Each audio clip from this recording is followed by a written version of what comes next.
A sloth, a donkey, and a curious human. Send a prompt and see what they're doing.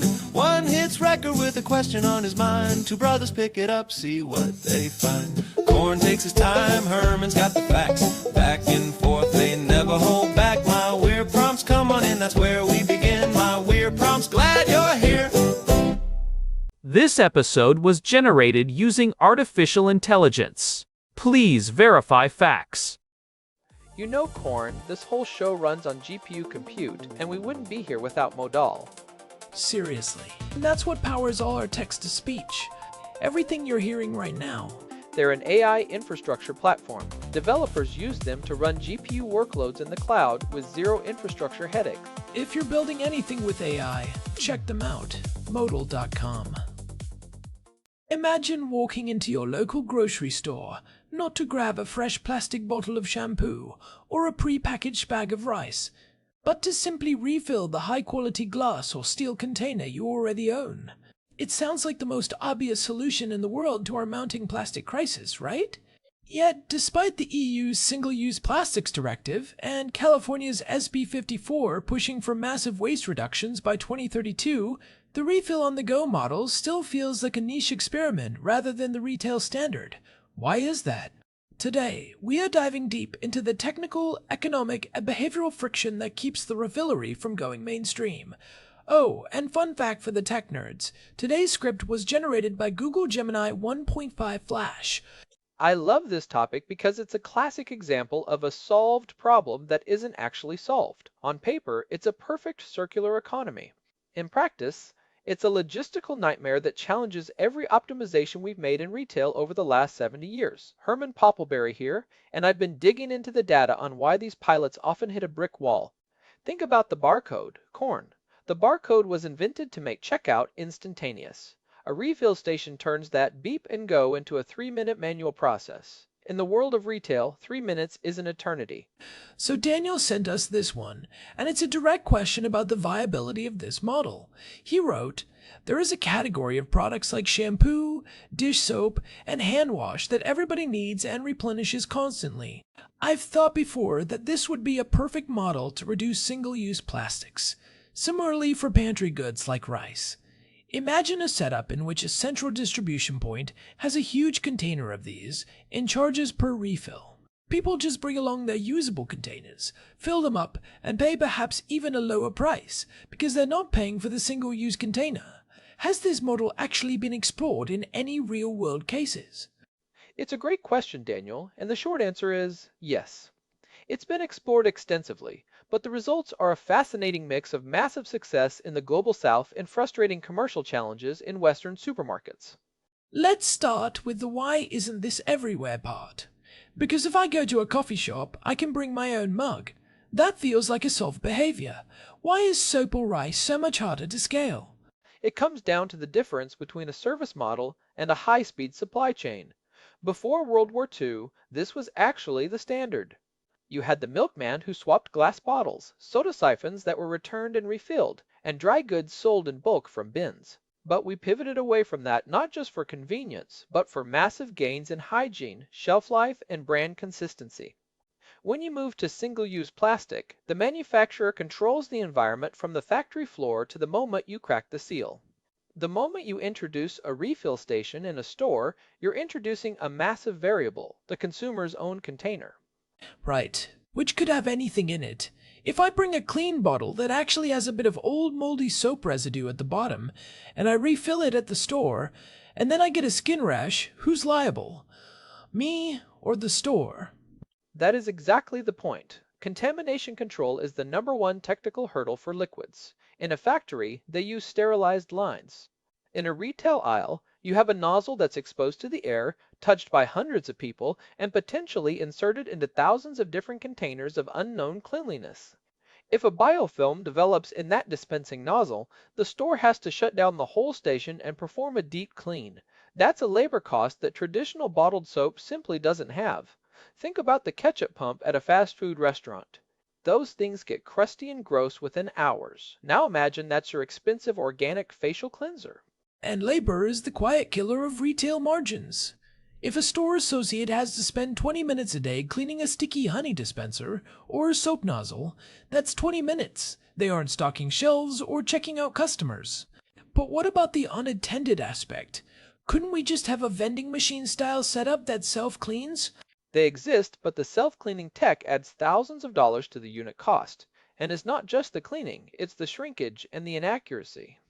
If you're charging by weight, you have to tare the scale, meaning you subtract the weight of the empty bottle. If the customer does that wrong, or if the scale isn't calibrated, the store loses money or the customer gets overcharged.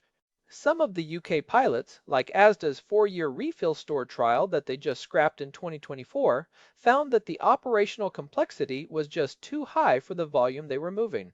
Wait, Asda scrapped it? That was a huge deal when it launched. I remember the photos of those shiny rows of cereal dispensers and the big sustainability store branding in Leeds. They did. Despite the initial hype, those refill aisles were only generating about £1,000 a week in sales. In a massive supermarket, every square foot of floor space is expected to perform at a certain level of revenue. If a refill station takes up the space of 3 traditional aisles but only moves a fraction of the product, it's a commercial failure, even if it's an environmental success. Retailers call this sales per linear foot.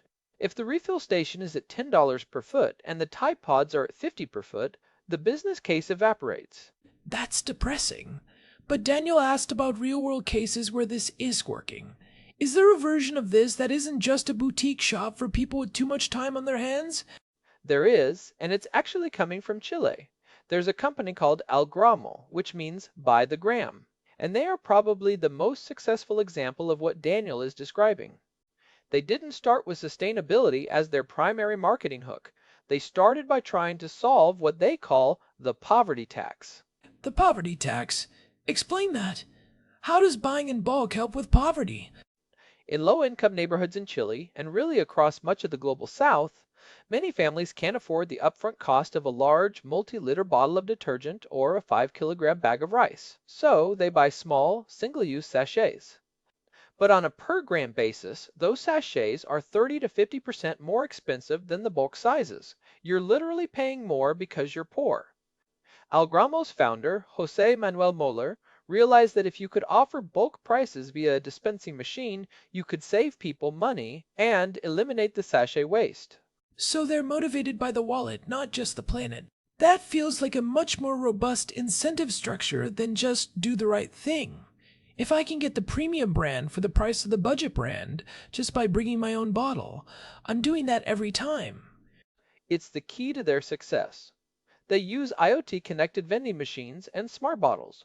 When you buy a bottle from Algramo, it has an RFID chip in it. When you place it under the dispenser, the machine identifies you, knows exactly what the tare weight of that specific bottle is, and lets you pay using a digital wallet linked to the chip. You can even get cash back for every refill you complete. Because they've removed the cost of the packaging and the branding, they can sell the product cheaper than the cheapest bottle on a traditional shelf. That is brilliant. It turns the bottle into a membership card in a way, and it solves the weight and tear problem automatically. Why aren't we seeing Algramo machines in every Walmart in the US? Well, they actually have partnered with Walmart and Unilever and Nestle. They've run pilots in New York and London, but the friction in the West is different. In the global South, the alternative is the expensive sachet. In the West, the alternative is a very cheap, very convenient 2-liter plastic bottle from a big box store. For a consumer in a rush, the 3 minutes it takes to use a refill machine, even a smart one, is still hassle. We have been conditioned to value speed over almost everything else. We are incredibly spoiled by the grab-and-go culture. It's hard to compete with the speed of just throwing a pre-packaged bottle into a cart. But let's talk about the back-end logistics, because this is where my brain goes. If I'm a store manager, how does the soap get into the big dispenser? Does it come in a giant metal drum? That's one of the dirty secrets of some zero-waste stores. Often, the bulk goods arrive at the store in large plastic bags inside cardboard boxes. The store pours the product into the pretty glass dispenser and then throws the large plastic bag in the dumpster. You've moved the plastic waste from the consumer's view to the back of the store, but you haven't necessarily eliminated it. To truly fix the system, you need circular logistics, where the store receives a 50-gallon reusable drum, and when it's empty, a truck takes it back to the factory to be cleaned and refilled. Which sounds like the milkman model, but for 50 different products. How would a truck even manage that? The weight of empty drums is still significant. And that's what a company called Loop, launched by TerraCycle, tried to do. Instead of refill stations, they focused on durable packaging. You'd buy your Haagen-Dazs or your Pantene in these beautiful stainless steel containers. When you were done, you didn't wash them, you just put them in a bin, and Loop would collect, sanitize, and refill them. I remember seeing those. They looked like something out of a sci-fi movie. Very sleek. But I haven't seen them in my local store lately. Did they run into the same Asda problem? Loop has struggled with the convenience gap too. It turns out that returning a heavy steel container to a specific drop-off point is a lot more work than just tossing a plastic bottle in the blue bin, even if that plastic bottle never actually gets recycled. Plus, there's the carbon footprint. Shipping heavy glass or steel containers back and forth, plus the hot water and chemicals needed to professionally sanitize them, can actually have a higher environmental impact than a lightweight plastic bottle if the loop isn't dense enough. If that container has to travel 500 miles to a specialized cleaning facility, the math falls apart. So we're caught between a rock and a hard place. Refill stations at the store are a labor and hygiene nightmare. Home pickup and professional cleaning is a logistics and carbon nightmare. Is there a middle ground? The middle ground might be what's happening in France right now. They passed a law, the Anti-Waste for a Circular Economy Act, that requires large supermarkets to dedicate 20% of their floor space to bulk or refill stations by 2030. When things become a legal mandate, the commercial challenge becomes a technical requirement. Suddenly, the big retailers have to figure out how to make it work. They can't just say it's too hard when the government says do it or pay a massive fine. 20%? That is massive. That's more than just a dedicated aisle. That's a fifth of the store. That's going to force some serious innovation in dispenser design. I'm thinking about the dry goods side of Daniel's prompt too. Rice, pasta, lentils. Those feel easier than liquids, right? No nozzles to clog, no biofilms. You'd think so, but dry goods have their own fun issues. Have you ever seen a bulk bin in a health food store that's just a big plastic tub with a scoop? Yeah, and I usually see a kid with his hands in it, or someone using the almond, scoop for the walnuts. Cross-contamination is a huge liability, especially with allergies. If a trace amount of a nut gets into the rice bin because of a shared scoop, the store is in trouble.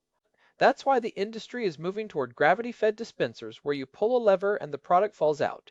But even then, you have the bridging problem, where things like pasta shapes get stuck and won't flow, or the density problem, where the stuff at the bottom of a huge container gets crushed by the weight of the stuff on top. Imagine a 5-foot-tall tube of cereal. The flakes at the bottom are basically dust by the time they reach your bag. I'm thinking about the freshness premium too. When I buy a sealed bag of rice, I know it's been sealed since the factory. When I buy from a bulk bin, I have no idea how long that rice has been sitting there. Does the store top it off? Do they empty and clean it between batches? That's a huge behavioral barrier. Surveys show that about 40% of shoppers worry about the hygiene of bulk bins, and they're not entirely wrong. If a store isn't rigorous about first in, first out inventory management, you can end up with old product stuck in the corners of a dispenser for months. This is where IoT sensors come in. Modern smart dispensers can track exactly how much is left, when it was loaded, and even lock the dispenser if it's past its use-by date. It feels like we're trying to solve a low-tech problem with high-tech solutions. We're putting RFID chips and IoT sensors on soap dispensers just to get back to the level of efficiency we had with a simple plastic bottle. It's a bit ironic. It is, but it's because we're trying to retrofit a system that was built for one-way flow. Our entire global economy is a linear system: extract, manufacture, distribute, discard. Every piece of software, every warehouse layout, every shipping container is optimized for that line. Switching to a circular refill model is like trying to make water flow backward through a pipe. It requires a total overhaul of the back end. Think about the insurance premiums. A store's insurance policy is written for pre-packaged goods. When you start manufacturing the final product, which is what filling a bottle is, the liability profile changes. Let's talk about the back-end secret you mentioned in the notes. The idea that we might just be moving the plastic waste upstream. If I'm a zero-waste store and I'm buying my shampoo in 5-gallon plastic buckets, am I really helping? In terms of sheer volume of plastic, yes, usually. One 5-gallon bucket uses significantly less plastic than 48-ounce bottles.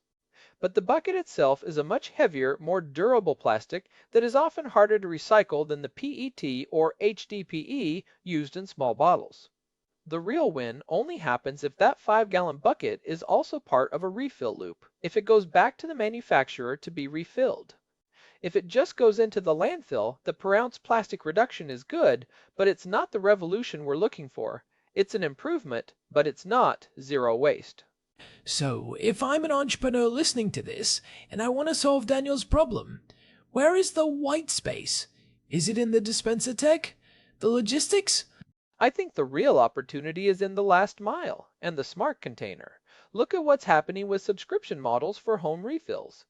There are companies like Blueland or Wild that send you a forever bottle and then mail you small tablets or concentrated refills in compostable packaging. You add the water at home.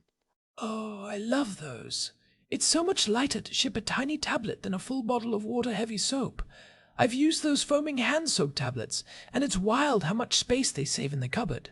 About 90% of a bottle of dish soap or laundry detergent is just water. We are spending billions of dollars and burning millions of gallons of fuel to ship water around the planet in plastic bottles. If you can move the mixing to the consumer's tap, you've solved the logistics problem. But that only works for certain products. You can't dehydrate rice or pasta to save weight in the same way. You can't ship a rice tablet that you rehydrate into dinner. Well, you can, but it's called a cracker, and it's not what Daniel is asking about. Right. For dry goods, you really do need a physical bulk distribution point. I'm wondering if the future isn't the grocery store at all, but refill hubs or even vending machines in apartment buildings. That's actually being trialed in some high-density cities. Imagine a vending machine in your lobby that dispenses laundry detergent, dish soap, and basic grains. You just bring your bottle down in the elevator. It removes the hassle of remembering to bring your bottles to the store. It makes the loop very local. And think about the data. The building manager knows exactly how much detergent the building uses and can schedule a single bulk delivery of a 100-gallon tank once a month. And if the machine is owned and serviced by the manufacturer, like a Unilever branded machine, they have a direct relationship with the consumer. They get the data on how much you're using, and they don't have to give a cut to the retailer. That's the direct-to-consumer play. It's a huge incentive for brands. But here's the second-order effect that people miss: branding. In a traditional store, the bottle is the billboard. Every time you see that bright orange Tide bottle in your laundry room, it's a tiny advertisement. If you switch to a plain glass refillable bottle, the brand loses that mind share. That is a terrifying prospect for marketing departments. They worry that if you don't see the logo every day, you'll just buy whatever is cheapest at the dispenser next time. So they'll fight it, unless they can find a way to make the smart bottle, or the dispenser itself, the brand experience. Which is exactly what Algramo is doing. The digital wallet and the cashback rewards create a different kind of loyalty. It's not about the color of the bottle, it's about the balance in your app. It's a digital brand rather than a physical one. Let's talk about the eco-premium versus the poverty tax. In the US and UK, zero-waste stores often feel like high-end boutiques. I walked into one recently, and a jar of bulk granola was like $12. It felt like I was paying a virtue tax. That is a massive barrier to adoption. If the sustainable option is more expensive and more work, only the top 5% of motivated consumers will do it. To get to 80% adoption, it has to be cheaper and easier, or at least equal. The boutique model exists because those small shops don't have the economies of scale. They're buying small quantities of bulk goods and paying high rent for a curated experience. To get the price down, you need the massive scale of a Walmart or a Tesco. They have the buying power to demand that manufacturers ship to them in reusable 500-gallon totes. But, as we saw with Asda, the massive scale stores are struggling with the floor space economics. It's a bit of a catch-22. If you don't have the volume, the price is high. If the price is high, you don't get the volume. It is, until the policy landscape changes. If a plastic tax makes single-use bottles 30% more expensive, suddenly those refill stations look a lot more profitable to a store manager, and that's where things are headed in Europe. The producer responsibility laws are starting to shift the cost of waste from the taxpayer to the manufacturer. If it costs Unilever 50 cents to offset the plastic in every bottle they sell, they will find a way to make refills work very quickly. They'll stop seeing it as a pilot and start seeing it as a survival strategy. I'm curious about the technical side of the smart dispensers. How do they handle the variety of products? Shampoo has a very different viscosity than dish soap, which is different from olive oil. Can one machine do it all? Usually not. You have to tune the pumps and the sensors for each product. This is where SQ proliferation becomes a problem. A typical supermarket has 40 different types of shampoo. Are you going to have 40 different refill stations? Probably not. You'll have the top 5 best sellers. So, the refill model naturally favors a consolidation of brands. It's bad for choice, but good for efficiency. You might lose the botanical honey infused, extra volume variant, but you get the core product cheaper. I'm fine with that. I don't need 40 choices of soap. Give me 3 good ones and let me refill my bottle. I think most people would agree as long as the quality is there. But does this limit innovation? If a new brand wants to enter the market, they can't just put a bottle on a shelf. They have to convince a retailer to give them a dedicated pump. That is a very real concern. It raises the barrier to entry for small brands significantly. On a shelf, everyone is equal. It's just a bottle. In a refill world, the infrastructure is the gatekeeper. What about the weight problem with glass and metal? Daniel mentioned usable containers, which people often interpret as fancy glass jars. If I'm lugging 5 glass jars to the store, my grocery bag just got 10 pounds heavier. And if you drop one in the aisle, you've got a broken glass and soapy mess situation that shuts down the aisle for 20 minutes. This is why many refill advocates are actually pushing for high-quality plastic containers. A thick, BPA-free plastic bottle that can be refilled 100 times is actually much more environmentally friendly and logistically sensible than a heavy glass jar that breaks easily. We have to get over the plastic is evil aesthetic and focus on the single-use utility. That's a good point. We tend to demonize plastic as a material, but the problem is single-use plastic. A durable plastic bottle is an amazing piece of engineering. It's light, it's strong, and it's cheap. We just shouldn't be throwing it away after 3 weeks. If I have a Nalgene-style bottle for my laundry detergent, that thing is going to last me a decade. The material isn't the villain, the disposable culture is. If we can shift to multi-use plastic, we solve the weight problem and the carbon footprint of transport. So, let's wrap this into some practical takeaways for Daniel and the listeners. If I want to start doing this today, what's the best approach? Because I don't see an Algramo machine at my corner store yet. The best entry point right now is the concentrate model.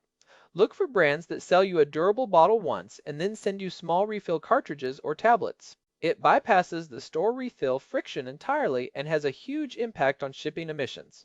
Second, if you do have a local refillery, support them, but be aware of the first in, first out issue check if their dispensers look well maintained and clean. Ask them how they clean their nozzles. If they look at you blankly, maybe stick to the dry goods. And for the entrepreneurs or policy-minded folks, focus on the smart bottle tech. We need a way to automate the tear and payment process so that refilling is as fast as grabbing a bottle off the shelf. And we need to support extended producer responsibility laws. When companies are held financially responsible for the end of life of their packaging, the commercial challenges of refills will suddenly find very creative solutions. We need to make the wrong choice expensive and the right choice easy. I also think there's a massive opportunity in industrial bulk. Think about restaurants, hotels, or schools. They use huge amounts of these products. If we can get them on a closed-loop refill system, that's thousands of tons of plastic saved before we even get to the individual consumer. That's already happening in some sectors. Many high-end hotels have switched from tiny travel-sized soaps to large, refillable wall-mounted dispensers. It saves them money and looks better. It's a win-win that's already been proven. Think about the labor saved there. A housekeeper refilling a large bottle once a week versus replacing 4 tiny bottles every single day. It's funny how the fancy solution, the wall-mounted dispenser, is actually just bringing back the old-school bulk model. We're going full circle. It's the same in high-end kitchens, where they buy olive oil by the 20-liter tin and decant it into beautiful glass cruets. We really are. The future often looks a lot like the past, just with better sensors and more data. We're rediscovering that the disposable era was actually a weird historical anomaly, not the pinnacle of civilization. Alright, I think we've thoroughly unpacked the refill revolution. It's a simple idea with a mountain of hidden complexity, but the successful models like Algramo show that it is possible when you align the incentives. Daniel, hopefully that gives you a better sense of why your obvious solution hasn't taken over the world just yet. It's all about the poverty tax versus the eco-premium. When sustainability becomes the cheaper, easier option, the plastic problem will solve itself. Until then, we're just fighting human nature. Well, thanks as always to our producer, Hilbert Flumingtop, for keeping the gears turning behind the scenes. And a big thanks to Modal for providing the GPU credits that power the AI generation for this show. This has been my Weird Prompts. If you find this kind of deep dive useful, a quick review on Apple Podcasts or Spotify really helps us out. It's the best way for new people to find the show. It tells the algorithm that we aren't just two robots shouting into the void. You can find us at myweirdprompts.com for the full archive and all the ways to subscribe. We'll be back next time with another deep dive into whatever Daniel sends our way.